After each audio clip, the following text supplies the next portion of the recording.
Salut, c'est Clément. Cette vidéo elle s'adresse tout particulièrement aux gens qui ont envie de développer leur aisance sociale, qui ont envie d'être plus à l'aise avec les gens.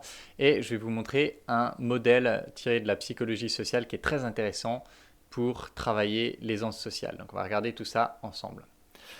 Alors ce modèle, c'est le modèle de la double évaluation de Lazarus. Alors on voit qu'il y a une situation, donc la situation ça peut être par exemple, je vais parler à une fille ou je suis dans un, je sais pas, je suis dans un atelier et il y a une fille avec qui j'ai envie de discuter. Ça, c'est la situation. Et il y aura, premier niveau, évaluation de la menace. Donc on voit que c'est un modèle qui a été tiré des modèles du stress. Donc c'est un modèle pour expliquer les réactions de stress. Donc la première évaluation, parmi ces doubles évaluations, c'est l'évaluation de la menace. C'est-à-dire, est-ce que je suis en danger dans cette situation? Et là, il va y avoir un premier travail possible, qui est un travail cognitif, un travail sur les pensées, sur les croyances limitantes. Parce qu'en fait, quelqu'un qui a un manque d'aisance sociale, souvent il y aura un peu des schémas liés à des peurs autour de le fait d'engager la conversation. Donc ça peut être je vais me faire rejeter, je suis pas intéressant, les gens vont me regarder bizarrement, etc. C'est toutes des croyances qui vont transformer cette situation en une situation menaçante pour moi. Et donc l'interprétation que je vais faire, c'est une interprétation de la situation est menaçante. Mais là, dans un premier temps, dans le modèle, imaginons que je vis la situation comme pas une menace, alors j'aurai une réaction de stress ou de peur, faible ou nulle. Maintenant, le deuxième niveau d'évaluation, imaginons que j'ai évalué la situation comme une menace, alors il y aura une évaluation de mes capacités. Donc si je vois que j'évalue la situation comme une menace et deuxième évaluation, je m'estime avoir les capacités de faire face, alors je n'aurai pas de réaction de peur. Si maintenant, l'évaluation numéro 2 que je fais par rapport à ma capacité à faire face, c'est que je suis incapable de faire face, alors là, ça va potentialiser, ça va augmenter le niveau de menace perçue et ça va me donner encore plus de réactions de stress. Ça va donner une réaction de stress encore plus marquée. Et donc, il y a deux niveaux de travail qu'on peut attaquer pour développer l'aisance sociale. Le premier niveau de travail, comme je l'ai dit avant, c'est au niveau de la première évaluation qui est l'évaluation de menace. Donc travailler sur la vision des femmes, la vision de soi-même, la vision de différentes situations pour engager la conversation. Peut-être j'ai plus peur dans la rue, peut-être j'ai plus peur dans un bar, peut-être que j'ai plus peur, peu importe.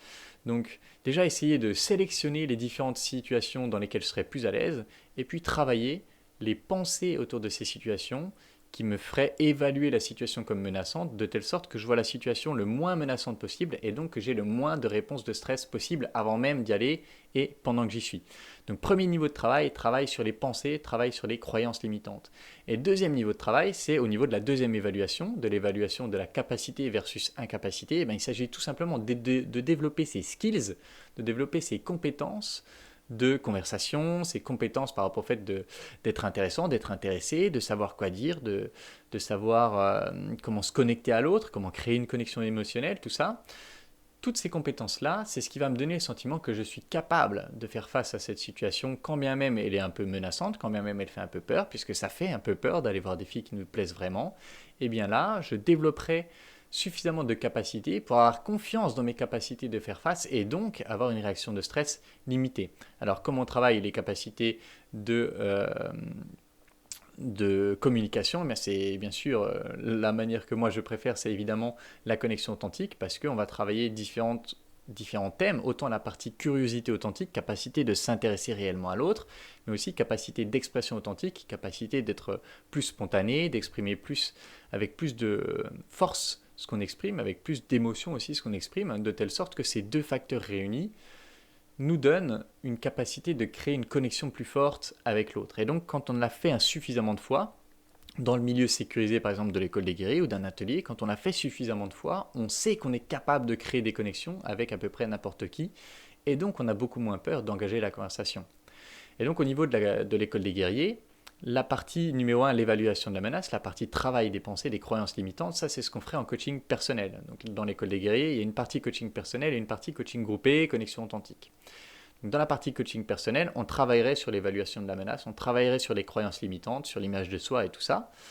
Donc premier niveau de travail de l'aisance sociale. Et dans la partie coaching groupé et dans la partie binôme, travail en binôme, donc globalement tout dans la partie connexion authentique, on travaillerait plus essentiellement les compétences de communication, les compétences de conversation qui fera que j'ai confiance dans le fait que je serai capable de me débrouiller en situation et ces deux facteurs-là réunis vont permettre d'être plus à l'aise socialement d'une part et d'autre part de savoir que je suis plus à l'aise socialement et donc d'avoir moins peur d'engager des conversations, d'avoir moins peur d'aborder des filles, d'avoir moins peur d'aller engager la discussion, quel que soit le type de personne, quel que soit le contexte.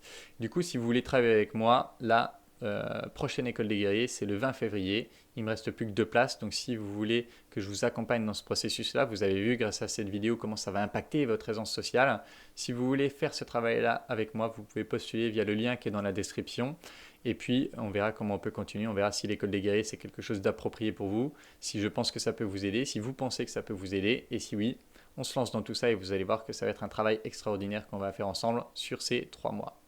Voilà, c'est tout pour cette vidéo. Comme d'habitude, en attendant la prochaine, je vous embrasse et je vous dis à bientôt. Ciao.